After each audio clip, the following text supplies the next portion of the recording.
It was an ordinary night in the small town of Willowbrook. The sky was clear, filled with stars, and the world was quiet. The only sounds that could be heard were the distant chirps of crickets and the occasional rustling of leaves in the wind. But that peace was shattered in an instant. Without warning, a brilliant flash of light tore across the sky. It wasn't like a shooting star. No, this was something different, something far more powerful. It was as if the very fabric of the night had been ripped open, and through the tear, something massive and glowing was falling fast. The light blazed brighter and brighter until it looked like the sun itself had crashed into the earth. The ground shook violently, sending windows rattling, dogs barking, and people waking up in confusion. A deafening roar filled the air. And then, as suddenly as it had started, everything went silent. Even Hartley had been standing by his window, looking out at the stars, when the flash of light hit. He couldn't tear his eyes away from it. It was like watching a comet streak across the sky. But this wasn't a comet. It was something far more dangerous. He watched, frozen, as it fell closer and closer, the bright light blinding him for a moment before the crash sent shockwaves through the town. Even was no stranger to strange occurrences. He had always been the curious type, the kind to venture out on his own when everyone else was hiding in their homes. But this was beyond anything he had ever seen. Without a second thought, Evan grabbed his jacket, rushed out of his house, and ran toward the woods. The impact site was somewhere out there. He could already see smoke rising into the sky, the smell of burnt metal thick in the air. As he got closer, his heart began to race. He wasn't sure what he was expecting to find, but he knew one thing. This was not a natural event. When he finally reached the crash site, the scene before him took his breath away. A large metallic object lay in the middle of the clearing. It was sleek and smooth, with strange glowing symbols etched across its surface. It didn't look like anything from Earth. The trees around the crash site had been bent, twisted, and scorched from the force of the impact, leaving a charred mark in the earth. Evan took a hesitant step forward, his eyes scanning the wreckage. There was no sign of anyone or anything moving, at least not yet. But then, as he ventured closer to the ship's hull, he noticed something stirring in the shadows. At first, it looked like a person, but as his eyes adjusted to the dim light, he realized it was something far stranger. A figure, tall and glowing faintly, emerged from the wreckage. It moved with an eerie grace, but there was something wrong about the way it walked. The being seemed to struggle, its movements shaky, as if it had just experienced a great trauma. The figure's skin shimmered like stardust, almost translucent, reflecting the moonlight in a way Evan couldn't explain. For a moment, Evan stood frozen in place, unsure of what he was seeing. His mind raced as his body instinctively took a step back. Was this some sort of alien? But no, that couldn't be right. This was impossible. The figure seemed to sense Evan's presence. It turned, and Evan saw the eyes. Glowing, intense, like twin stars that seemed to pierce into his very soul. They weren't human eyes, not even closed, but they had a strange familiarity, something haunting and beautiful all at once. Evan's heart pounded in his chest. He should run. He knew he should. But something kept him rooted to the spot.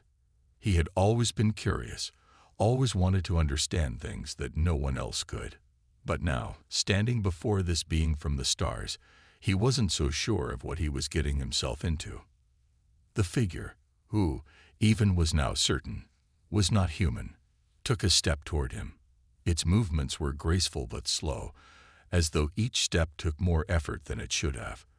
And then, before Evan could react, the figure collapsed to the ground with a soft thud, a look of pain flashing across its alien face. "Are you okay?" Evan whispered, his voice trembling as he knelt beside the creature. It was the first time in his life he had ever spoken to something not human, and the words felt strange in his mouth. He barely knew what to say. The alien's lips parted, but no sound came out. It was struggling to breathe, its chest heaving as if it were fighting for air. But that wasn't possible, was it? Whatever this creature was, it didn't belong to Earth. It wasn't made for Earth's air or its gravity. Evan could see that the alien's body was slowly beginning to glow, like a soft pulse, as if it were drawing energy from somewhere, or maybe trying to keep itself alive. His instincts told him to leave, to run, but something kept him from doing so. He couldn't just leave this creature out here, alone, injured, and confused. "I won't hurt you," Evan said quietly, though he had no idea whether the alien could even understand him. He gently placed his hand on its shoulder, trying to offer comfort, though he wasn't sure if it could even feel it. The warmth of his touch seemed to cause a reaction. The alien's body shuddered, and then, to Evan's horror, it began to absorb the energy from his body, pulling at his very life force. Evan gasped, feeling a strange pulling sensation. It was as if his strength was being drained away, his energy siphoned into the alien's body. It wasn't painful at first, but soon he began to feel lightheaded, his legs weak as though he might collapse at any moment. The alien's eyes flashed again, this time with an almost desperate intensity. It was feeding on him, drawing on his energy in an attempt to survive. The realization hit Evan like a lightning bolt. This creature wasn't just stranded on Earth. It was using him as its source of power. Fear rushed through him, and instinctively, he tried to pull away. But he found that he couldn't. The alien's grip on him tightened, stronger than he expected for something so frail. It was as if it had no choice, as if it needed his life force to survive.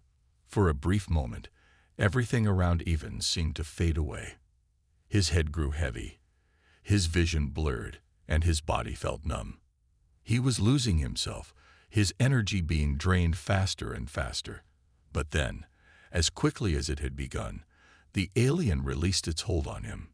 Evan stumbled back, gasping for breath, his heart racing in his chest. His body felt weak, but the alien had let him go. It was looking at him now, its expression unreadable, but there was something in those glowing eyes that made Evan feel a strange mix of pity and fear. The alien didn't speak. It didn't need to. There was a kind of understanding in the silence between them. Whatever this creature was, whatever it had come from, it was not evil. It was simply desperate. And as Evan stared down at the alien, he couldn't help but feel that their fates were somehow tied together now. The creature needed him, but at what cost? Evan had no answers.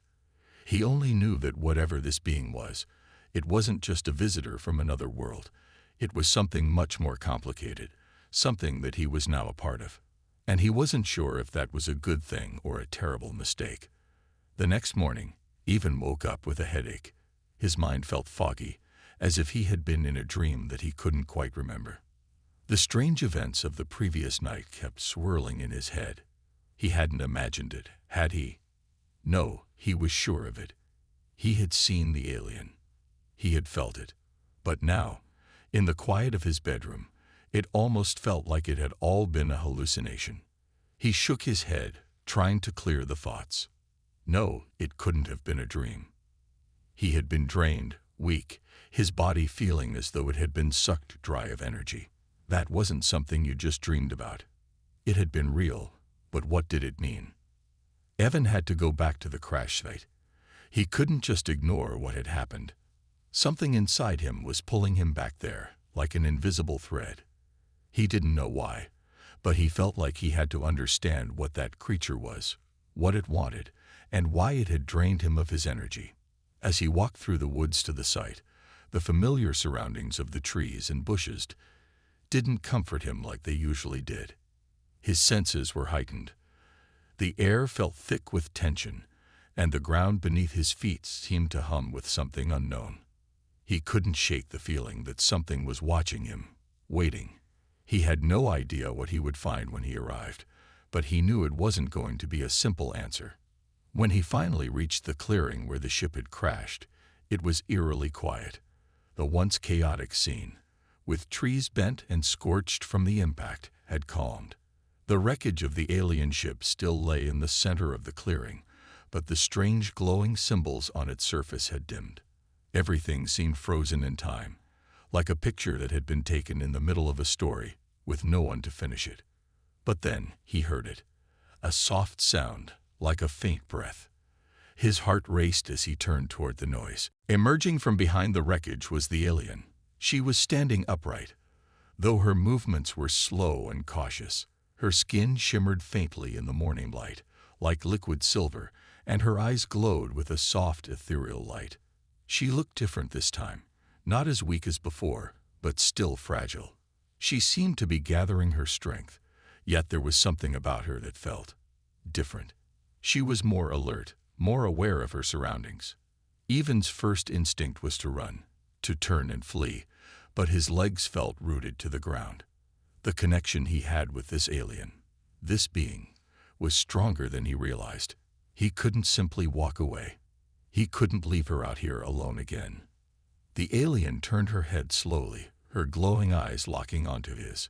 Evan felt a shiver run down his spine. He couldn't look away, despite the fear that gripped him. It was like she was searching him, studying him, as if she knew something he didn't. For a long moment, neither of them moved. The silence between them was thick, almost suffocating. Evan didn't know what to do. What was she? Why was she here? And why had she drained his energy the way she had? Are you okay?" Evan asked, his voice breaking the silence. It felt strange asking, as if the words weren't enough to explain what had happened, but he had to say something. The alien's head tilted slightly, as if trying to understand his words. She didn't speak. Instead, she took a step closer to him. Evan didn't move, not out of bravery, but because he felt that same invisible pull again, urging him to stay still. For a moment, he thought she might attack him, that she might drain him again, but instead, the alien reached out a hand. The movement was hesitant, unsure. Evan didn't know what to do. His mind screamed at him to run, but his body remained frozen in place. As the alien's hand drew closer, he saw the faint glow around her fingertips. It wasn't threatening, but it was undeniably powerful. And then, just as quickly as she had reached out, the alien stopped. Her hand hovered in front of him, and she looked at him again, her eyes filled with a mixture of confusion and something deeper, something that almost looked like fear. Evan slowly extended his hand, unsure of what was happening, but feeling a strange sense of calm settle over him. The alien didn't pull away. In fact, she moved closer, her hand coming to rest gently against his. When their skin touched, Evan felt it again. The pull, the connection. But this time, it wasn't draining. It was different. It wasn't painful. It was as if their very energy was merging, creating a bond between them that he couldn't fully understand. The alien's glowing eyes softened, and for the first time since he had encountered her, Evan saw something human in her expression. It was subtle, a flicker of emotion that seemed to pass through her, but it was there. She wasn't just a creature from another world. She was something more. And somehow, he knew that she was more than just a being who needed to feed. The silence stretched on, and Evan's mind raced. He had no idea what to say, how to explain what was happening between them. He had always believed in the possibility of aliens. He had read all the books, watched the documentaries, and studied the stars, but none of it had prepared him for this. This wasn't just about survival anymore. It was something else entirely. Finally, the alien broke the silence, but not with words. She made a soft sound, almost like a hum, and Evan felt it deep in his chest. It wasn't a language he could understand, but somehow he knew that it was an attempt at communication. She was trying to reach him, to tell him something. As if understanding that he couldn't respond with words, Evan slowly lowered his hand from hers and took a step back, his heart still pounding. He had to think. He couldn't let fear control him. This alien, whatever she was, needed something from him, maybe more than just energy. Maybe she needed help. Maybe she was trying to save herself, or maybe she was trying to save her people. He looked into her eyes, his voice low and uncertain. I don't know how I can help you, but I can try. One evening, after a long day of strategizing, Kale invited Zira to join him for a walk in the gardens outside the war room. The stars were bright above them, and the night air was cool and refreshing. I don't understand why you're so hard on yourself, Kale said, breaking the silence. You're strong, Zira. You just don't see it. Zira sighed, looking up at the stars. I'm not like the others. I can't fight like them. I can't protect my people with my fists. I can only heal, Kale. That's all I've ever been able to do. Kale stopped walking, turning to face her. That's enough, he said firmly. You don't need to fight with weapons to be strong. Strength comes in many forms, Zira. Yours is in your heart. Your compassion, your empathy. Those are the things that make you truly strong. Never forget that. Zira looked into his eyes, feeling a connection she hadn't felt with anyone before. Kale saw her. He saw her for who she truly was, not for her size or her lack of combat skills, but for the person she was inside. For the first time, Zira felt truly understood. As the days passed, Zira started to take on more responsibility. She still helped with the wounded, but she also began to work more closely with Kale, helping him communicate with the other leaders and even participating in discussions about tactics. She was learning to use her heart as her weapon, her compassion as her guide. And in doing so, she felt a growing sense of confidence she had never known before. It wasn't easy. There were still days when she doubted herself, when she feared that she wasn't doing enough. But Kale was always there, offering words of encouragement and support. He never looked down on her, never treated her like she was weak. He saw her for who she was, a strong, capable person with a heart full of love and hope. And for the first time, Zira began to believe it too. One afternoon, as they prepared for another battle, Zira found herself standing beside Kale, watching the soldiers gather their weapons and prepare for the fight ahead. She had never been part of a battle like this, and the fear in her chest was growing. The thought of losing so many people, of seeing her world destroyed, weighed heavily on her heart. But then Kale turned to her, his eyes filled with the same determination she had come to admire in him. Remember, Zira, he said quietly, you are stronger than you think, and you don't have to fight with a weapon to make a difference. Your heart is your weapon. Zira nodded, her heart swelling with a new sense of purpose. She wasn't alone anymore. She had a role to play, even if it wasn't with a sword or a blaster. She had her heart, and that was enough. Together, Zira and Kale would face the challenges ahead. They would fight, not just for survival, but for something much more important, the future of their people, and the belief that kindness and compassion could lead to victory. The days leading up to the battle felt like a long, endless wait. Zira tried to keep herself busy, but her mind kept drifting back to the same question. Would she be ready? She had seen countless warriors fight on the front lines, heard the stories of bravery and sacrifice, and felt the weight of the lives lost in every battle. Zira wasn't a fighter, and she had never been in a real battle. The thought of it terrified her. What if she froze? What if she failed her people? Kale had tried to reassure her.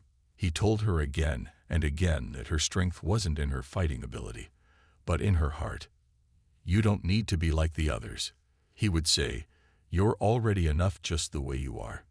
The kindness you bring, the care you give, those things will make all the difference in this war. Despite his reassuring words, Zira still couldn't shake the anxiety that gripped her chest. The war wasn't just about winning. It was about saving her people, her planet. She couldn't let them down. Finally, the day arrived. The enemy had been advancing for weeks, and the Varathian leaders had decided it was time to make a stand. Zira stood among the soldiers, watching as they prepared for the battle ahead. The air was thick with tension. Soldiers donned their armor, checked their weapons, and whispered quiet prayers to the stars above. The battlefield would be vast, and the stakes could not have been higher. It was a fight for survival. Zira stood in the back, doing what she could to help. She had spent the last few hours preparing medical supplies, bandages, healing salves, and other tools that could save lives on the battlefield. But she felt out of place, as if her role didn't matter. The warriors around her were tall, strong, and ready for battle. They were built for this. Zira was small, delicate. The fear gnawed at her. "Are you ready?" Kel's voice broke through her thoughts. He stood beside her, his face serious but warm. Zira turned to him, trying to hide her nervousness. "I'm not sure I am," she admitted, her voice barely a why. Kel gave her a reassuring smile, one that made her feel just a little bit braver. "It's okay to be scared," he said. "It's okay to be unsure. The important thing is that you're here. And you're here because you're needed. We all have our part to play." Zira nodded, trying to believe him. She had always known she wasn't a warrior, but now, in the face of everything, she had to find a way to be useful. She had to help in some way. The sun was beginning to set as the first wave of enemy forces appeared on the horizon. The Varathian soldiers took their positions, their massive forms lining up in rows, ready to fight. Zira's heart raced as she watched. The distant sound of marching feet and battle cries echoed through the air. It was happening. The war was here. Kel turned to her, his expression soft but determined. "Stay close to me," he said. "I'll make sure you're safe." Zira nodded, feeling a wave of gratitude wash over her. Kel had become a pillar of strength for her, and the idea of having him by her side made the fear feel a little more manageable. She followed him as they moved to the front lines, staying just behind the warriors who would fight. As the enemy drew closer, Zira's heart beat faster. The sound of war was deafening. The clash of weapons, the roar of soldiers, and the thundering noise of boots hitting the ground. It was chaos, pure and simple.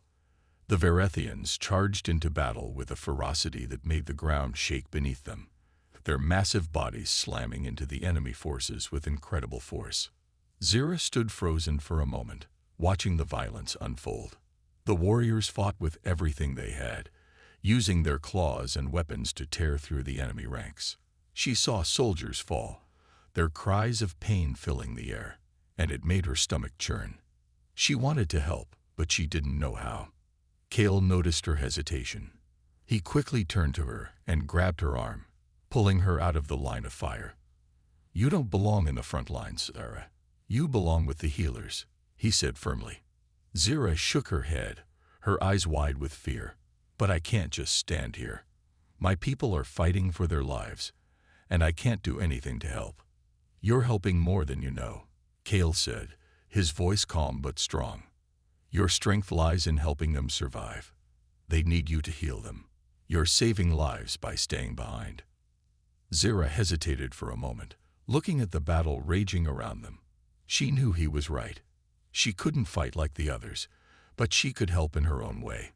She could be the one to save the lives of those who made it out of the battle alive.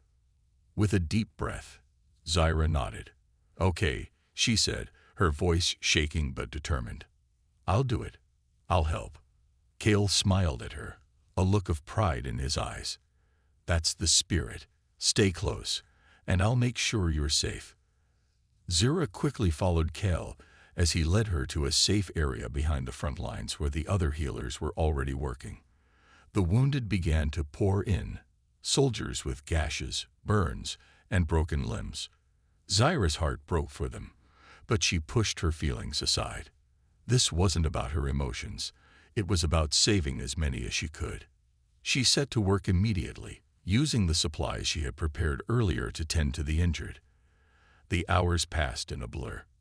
Zira moved from one soldier to another, doing everything she could to heal their wounds, comfort them, and give them hope. She wasn't just applying bandages. She was giving them a chance to live. As she worked, she saw the fear and exhaustion in their eyes. But she also saw gratitude. Many of them smiled weakly at her as she helped them, and that made her feel like maybe, just maybe, she was doing something important. In the midst of all the chaos, Zyra felt a strange sense of calm. She wasn't fighting with weapons, but she was fighting in her own way. She was doing what she was good at, and that was enough. She wasn't the warrior her people expected her to be, but she was something just as valuable. Hours later, the battle began to wind down. The enemy forces had been pushed back, and the Varethians were slowly gaining ground. Zyra could still hear the sounds of the battle, but they were becoming quieter now. The front lines had shifted, and the wounded were being brought in faster than ever. Zyra didn't stop. She continued to work tirelessly, her hands moving from one soldier to another. She didn't think about how tired she was, or how sore her body felt. She focused on the work, on the lives that were still in her hands. Finally, after what seemed like an eternity, the last of the wounded soldiers were brought in. The battle was over. The Varethians had won, thanks in no small part to the bravery and determination of the warriors on the front lines. Zyra looked around at the healers who had been working alongside her. They were all exhausted, but there was a sense of accomplishment in the air. They had done their part, saved countless lives, and helped turn the tide of the battle. Kale approached her then, his face covered in dirt and sweat, but his eyes full of admiration. "You did it, Zyra," he said softly. "You were incredible." Zyra looked at him, her heart swelling with pride. "We did it," she corrected him.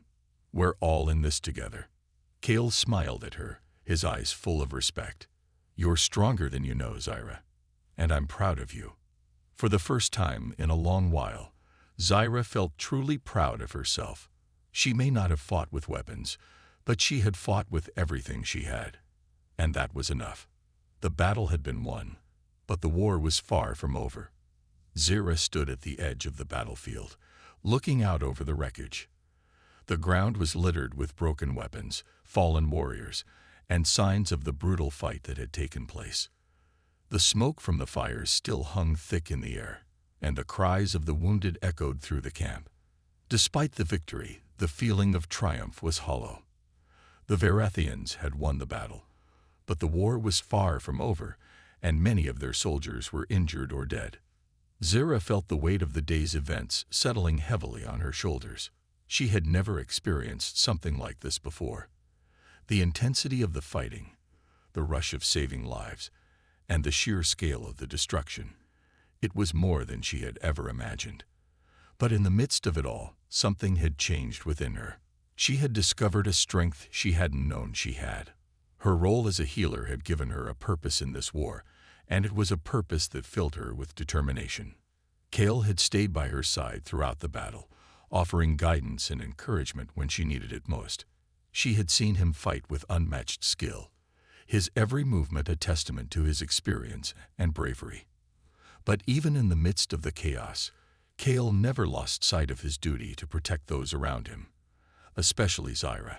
Whenever the battle seemed too overwhelming, he was there, reminding her that her role was just as important.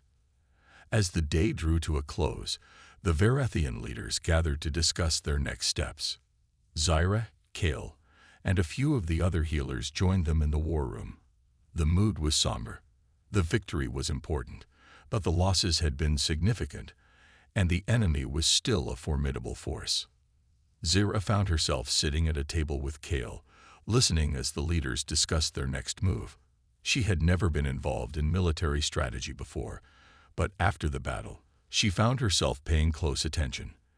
The Varethians needed more than just warriors. They needed people who could help keep their morale high, people who could offer new ideas and perspectives. "We've held them off for now," one of the commanders said, his voice weary. "But they'll come again.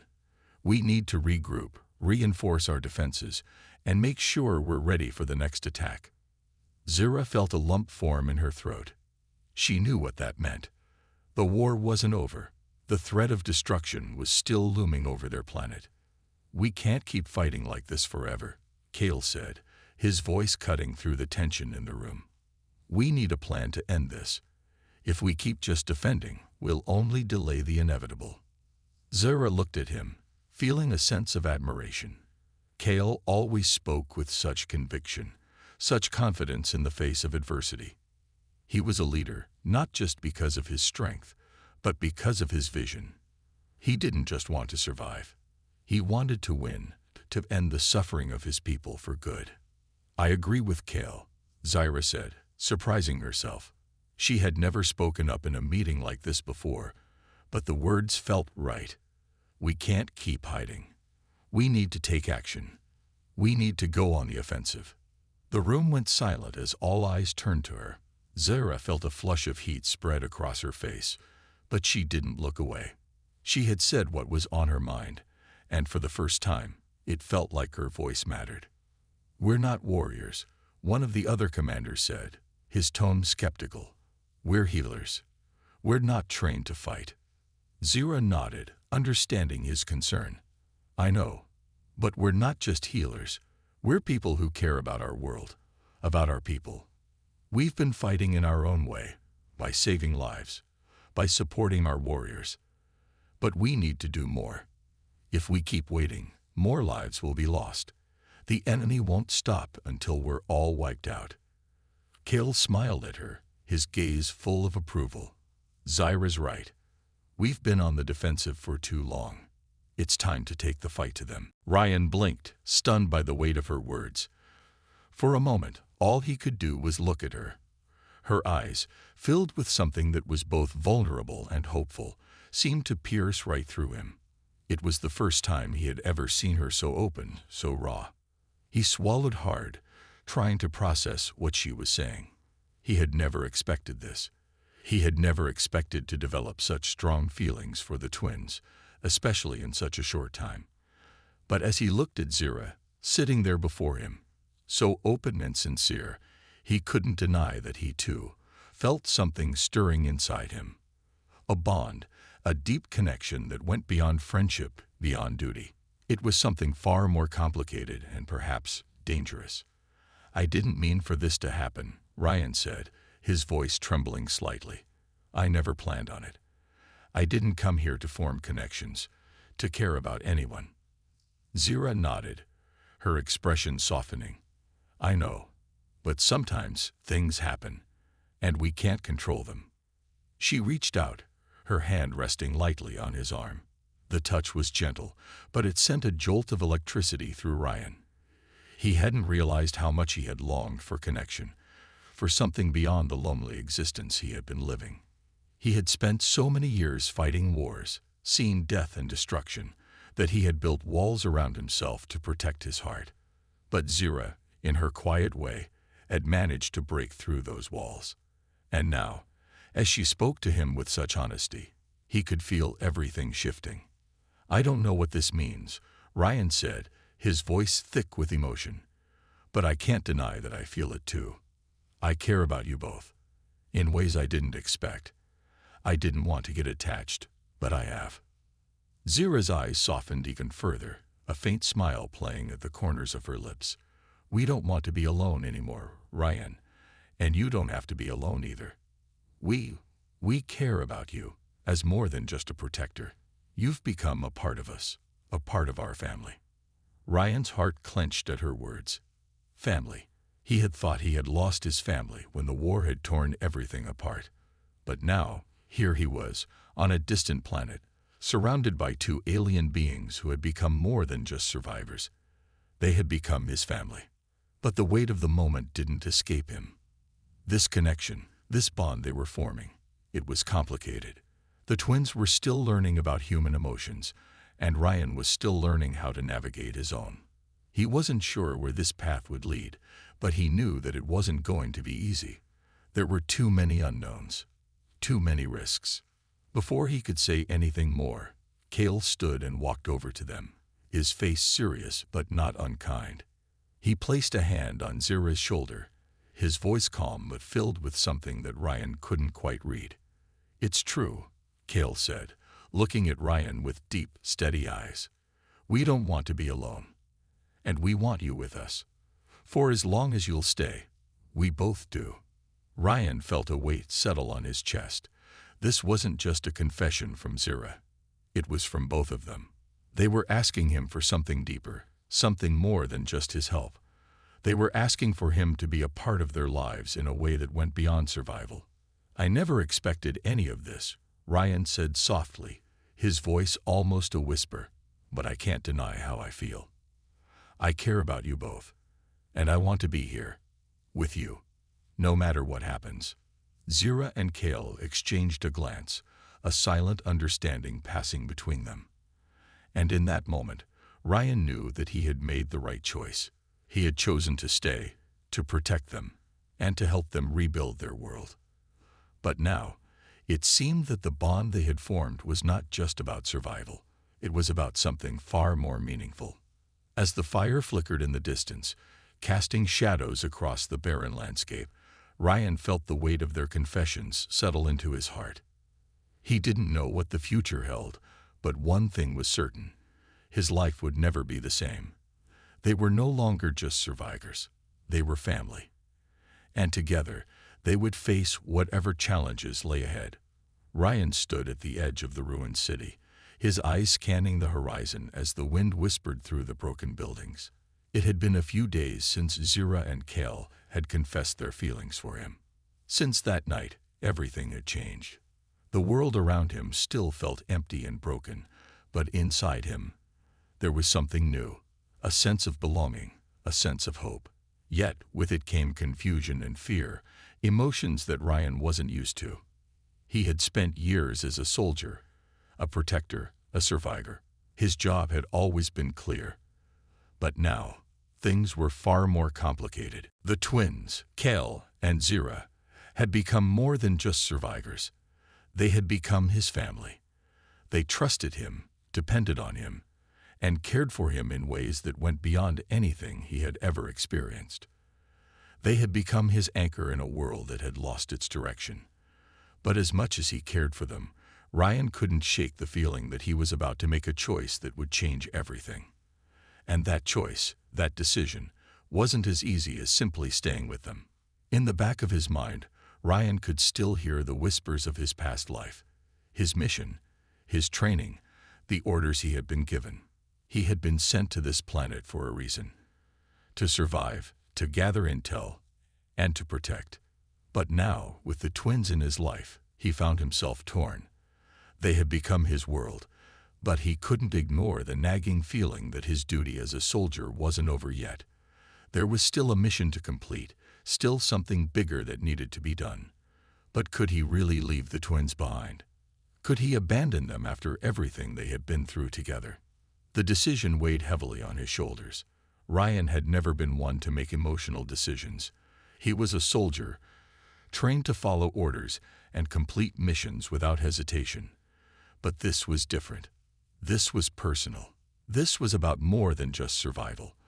It was about loyalty, love, and sacrifice. And Ryan wasn't sure if he was ready to make that sacrifice. As the sun began to set, casting long shadows across the ruined city, Ryan heard footsteps behind him. He didn't need to turn around to know who it was. He could sense Zira and Kale approaching, their presence familiar and comforting. They had become so much a part of his life that he could feel them, even before they spoke. Zira's voice broke the silence, soft but steady. "Ryan, we've been talking. About what's next." Ryan turned to face them, his heart heavy with the weight of his thoughts. Cal's expression was serious, his usual playful demeanor replaced by a rare intensity. Zira's face was equally solemn, her eyes searching his face for some sign of what he was feeling. "I know you've been thinking a lot lately," Zira continued, her voice full of understanding. "And we've been thinking too. We know that things can't stay the way they are forever. We have to move forward. But we also want you to know that whatever you choose, we'll support you. We trust you." Ryan looked down at the ground, struggling to find the right words. "I don't know if I can leave," he said, his voice barely above a whisper. "I don't know if I can walk away from this. From you." Kale stepped forward, his expression hard but filled with a deep empathy. "You've already given us so much, Ryan. You've taught us how to survive. You've given us hope. But we also know that there's more out there for you. You've always been a soldier, and I can see that the mission isn't over for you. You can't ignore that." Ryan's chest tightened at Cal's words. They were right. He had spent so much of his life as a soldier, focused on missions and objectives, that he couldn't easily turn that part of him off. But the idea of leaving the twins, of walking away from everything they had built together, felt impossible. They were his family now, and family meant everything to him. But how could he live with himself if he abandoned his duty? "I don't want to leave you," Ryan said, his voice cracking. "But I don't know what's out there. I don't know if I can just walk away from everything I've been trained to do. If I do that, who am I? What do I become?" Zira reached out and gently placed her hand on his arm, her touch warm and comforting. "You become someone who chooses what's right for you, Ryan. You've been through so much, and you've already sacrificed so much for us. But now it's your choice. You don't have to be just a soldier. You can be more than that. You can be someone who chooses love, chooses family." Ryan felt a lump form in his throat. He had always been so focused on duty, on survival, that he had forgotten what it was like to choose something for himself. He had been so caught up in the weight of his mission that he had forgotten how to live for himself, how to care for others beyond the battlefield. But here, with Zira and Kale, he had found something different. He had found a reason to fight that wasn't about orders or objectives. It was about them, about the people who had become his family. "I don't know if I'm ready for this," Ryan admitted, his voice barely above a whisper. "I don't know if I can choose." Kale stepped forward, his eyes filled with understanding. "You don't have to choose everything right away. We just want you to know that we're here for you, no matter what. We don't want you to feel like you have to leave us behind. We're not asking you to give up your mission, but we want you to think about what really matters." Ryan took a deep breath, feeling the weight of his decision pressing down on him. The soldier inside him told him to leave, to continue the mission, to follow his orders. But the man he had become, the man who cared for Zira and Kale, the man who had found a new sense of purpose, told him to stay. The conflict raged within him, tearing at his heart. He turned away, staring out at the horizon once more, trying to clear his mind. The winds swept across the desert, carrying with them the scent of dust and old memories. For the first time in a long while, Ryan felt truly lost. He didn't know which path to take. The soldier in him wanted to push forward, to complete the mission. But the man he had become wanted to stay, to protect his family and build something new. For a long moment, the three of them stood in silence, the weight of their unspoken thoughts hanging in the air. It was Zira who broke the silence once more, her voice soft and steady.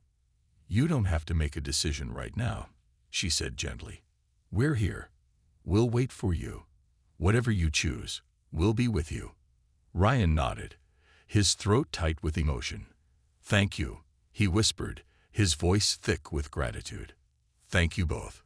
Kale placed a hand on Ryan's shoulder, his grip firm but comforting. "No matter what happens, Ryan, we'll face it together. You don't have to carry this burden alone." As the sun sank lower in the sky, casting long shadows across the land, Ryan knew that he had to make a choice. But for the first time in his life, he realized that the choice wasn't about duty or mission. It was about love, about the people who had become his family. And no matter what path he chose, he knew he wouldn't be walking it alone. The future was uncertain, and Ryan didn't have all the answers. But in that moment, standing between Zira and Kale, he knew that whatever happened next, he would face it with them by his side. And for the first time in a long time, that was enough. The night sky stretched endlessly above them, a sea of stars twinkling against the blackness, as if the universe itself was watching over them. It was a quiet night on the broken world, the kind of silence that made everything feel still, like time itself had paused. Ryan sat with Zira and Kale by the fire, the soft crackling of the flames, the only sound breaking the quiet. His mind was full, swirling with the weight of his decision. He had spent so much time wrestling with himself, unsure of what the right choice was. But now, in the presence of the twins, he finally understood. The choice had never been about what was right or wrong. It had always been about what he truly wanted and what he was willing to fight for. The cold wind blew across the barren landscape, but around the fire, they were warm. Ryan looked at Zira and Kale, their faces glowing in the firelight, and he knew, deep in his heart, that he had made the right choice. The war, the battles, the endless missions, those were all behind him now. What mattered now was the future. Their future. Ryan took a deep breath, feeling the air fill his lungs. For the first time in what felt like forever, he didn't feel like a soldier. He didn't feel like a man burdened by duty and responsibility. Instead, he felt like someone with a purpose, a person who had found a family he would protect with everything he had. "You know," Ryan said quietly, his voice breaking the silence, "I've spent so many years fighting wars, following orders, and I never really stopped to think about what I was fighting for. I never really asked myself why I was doing it." Zira turned her gaze toward him, her eyes soft and filled with understanding. "You were fighting to survive," she said gently. "You were fighting to protect others. But you were also fighting because it was all you knew. You never had a choice." Ryan nodded slowly, a small, sad smile tugging at the corner of his lips. "Yeah, I guess that's true. But now I have a choice, and it's a terrifying one."